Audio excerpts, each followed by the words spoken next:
Lots of people ask me, Doc, prove afterlife exists. I want to believe. I think it's real, but prove it to me.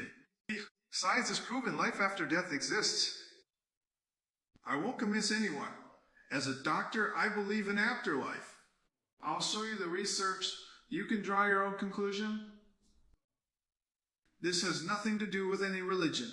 I'll present the facts, and you get to decide whether you think life after death exists or not.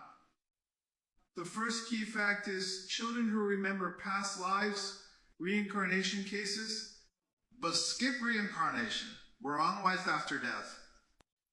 These young children are between 2 and 5 years old.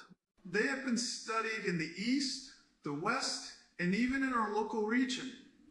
In the West, at the University of Virginia, Dr. Ian Stevenson was the pioneer of this research. He studied thousands of children, and the research is still being carried on by his students today. It's still ongoing, and there are published scientific papers about children who remember past lives. There's a movie called Past Life that depicts such a case, about a woman who starts having past life memories, and the family in the movie are evangelical Christians. This makes the case more credible when the person has no religious background or follows a religion that even opposes the idea of reincarnation, and there are scientific publications backing it up. All these findings are published in scientific journals.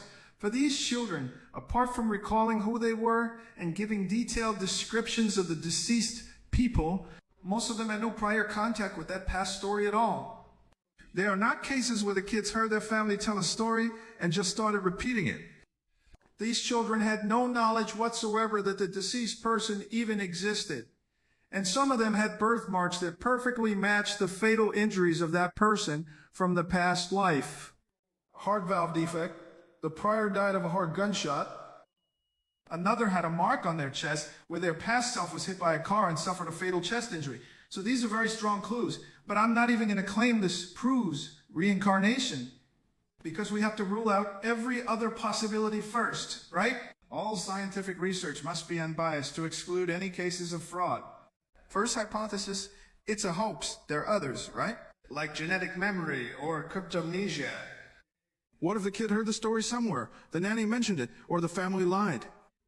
All this must be investigated before we reach the reincarnation hypothesis, which is the last one. But somehow, the consciousness of those people from the past was picked up by these children, and they relayed the information in a totally inexplicable way. It's strange, not a single case. If it was one isolated case, fine, but thousands of children. This still happens today. I talked to Dr. Ian Stevenson, and he said in many cases they can't find official documents to prove the deceased person existed because that person lived so long ago. But in some cases, they even get to visit the exact location, and the child described, sometimes the family took the child there just to get them to stop talking. And the second the child arrived, they started walking around and recognized all of the things there. That's cool. The other category of cases is near-death experiences. These are people who went through an accident, trauma, drowning, or even surgery, were clinically dead for a period of time. And during that period, they reported leaving their bodies, visiting different places, seeing and talking to other deceased people, witnessed an accident across the street. These people didn't die, right? Because they came back to life. This alone doesn't prove there's life after death, but it does show our consciousness can manifest in a way that modern medicine can't explain. The person was unconscious, eyes closed, yet they could clearly see places far away and talk to people who had already passed away. There are confirmed cases of that, right? Some people wandered the hospital during surgery, saw and talked to others, then found out those people had died there. She talked to the ghost. This is a whole different kind of phenomenon, and there are published research papers about it too. The last case that draws our attention are the manifestations through people we call psychics or mediums, who relay messages from deceased people. Lots of research has already been done on many mediums. And I'll put all the references down here for you so you can look them up and do your own research. You don't have to take my word for it, but there are people who are only given a single name to look up information on, has zero prior knowledge of that person. The test was conducted in a fully controlled environment, and their accuracy rate was far higher than pure random chance.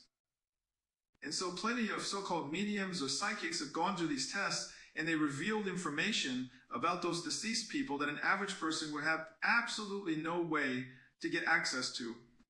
This doesn't mean there's life after death. No, I can't scientifically claim that this is definitive proof, but I can say when you put all these cases together, the children who remember past lives, the near-death experiences with verifiable encounters, the mediums that bring back this information, we can reach a very solid, very well-supported deduction that something continues to exist after this physical life, that this consciousness, this entire life story is recorded, and there are intelligent, conscious manifestations existing on the other side. And so whether it happens in another dimension, every religion has its own explanation. But the fact that there is life after death is very likely true. There's strong evidence for that. So do your research, keep searching. You might reach a different conclusion. In our next video, we'll talk about exactly what happens when we die, where we go, what dying is like, whether it hurts or not. If you like this video, head to the channel to watch the other video that is a direct continuation of this topic.